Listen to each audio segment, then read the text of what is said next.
everyone, welcome back to Nails Before Films. I'm here to do nails and review movies again.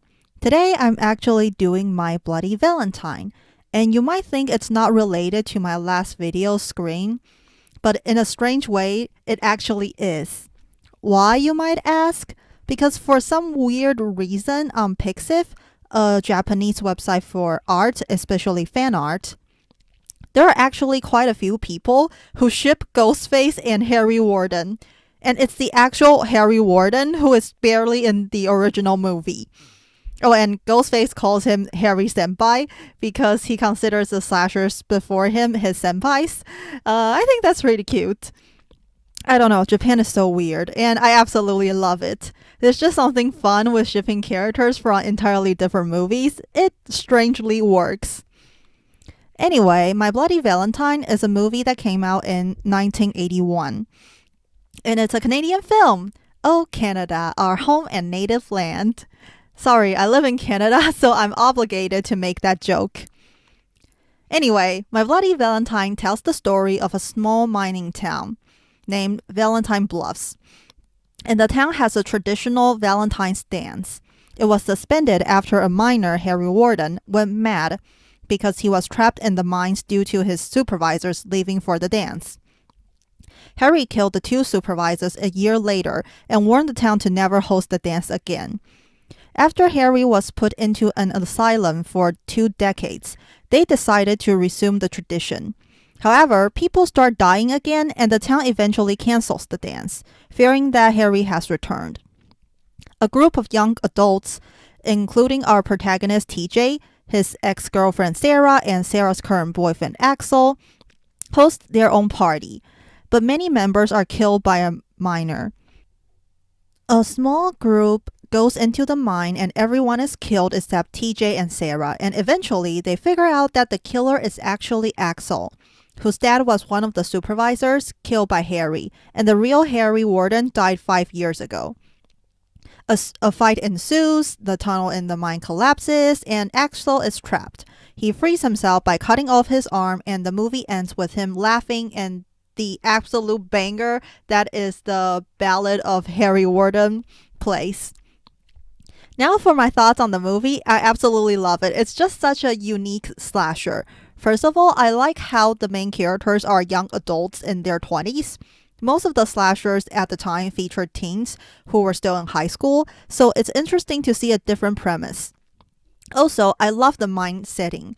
Being in a dark, confined space underground is scary enough, so it's clever to have a slasher in such an eerie location. Not to mention the idea of a slasher during Valentine's Day. The contrast is just so interesting. Maybe it's because I'm single and hate Valentines, but it's so satisfying to see blood splurting everywhere and hearts getting cut out on a holiday for lovers. I just love the aesthetic of having a bright holiday celebration in a green mining town. The opposing atmosphere is genius.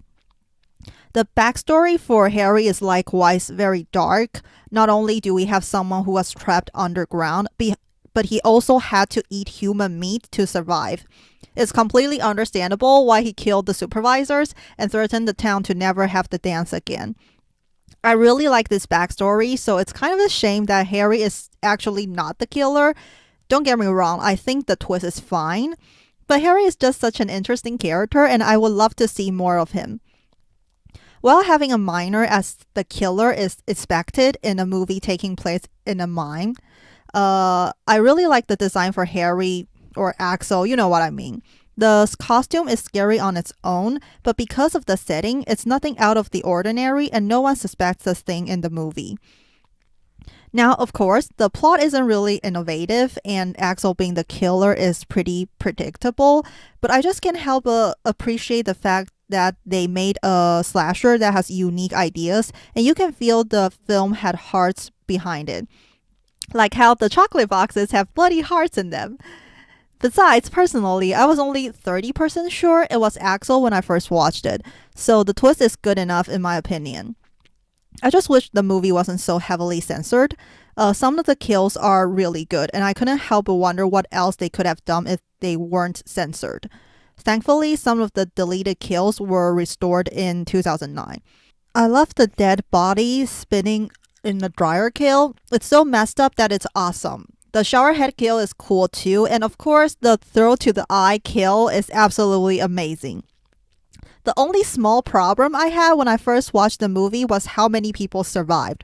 I thought everyone at the party was gonna get killed, but most of them just ran off after discovering the bodies. But in hindsight, the kills would have been cut anyway, and the runtime may become too long. Of course, the acting isn't great, but I think that's just something you have to deal with in slasher movies, so I won't complain. I actually watched the 2009 remake as well, and I think it's fine. I appreciate it did something different with the plot, making Tom the killer instead of Axel. I like how they didn't just copy the entire thing and surprise the original fans with that twist. I also appreciate that we got to see more of Harry Warden. He murders a lot of people in this movie, and I love that. However, the effects aren't that good, and the whole thing feels so much slower than the original, despite only being 10 minutes longer. So, yeah, it's a bit bland, but still acceptable in my opinion. Anyway, that concludes my review of My Bloody Valentine and to an extent, its remake. Hope you guys liked the Harry Warden nail I did. I'm so happy I get to use a glittery pink on a horror movie nail. As always, like, subscribe, comment, share, do what you want.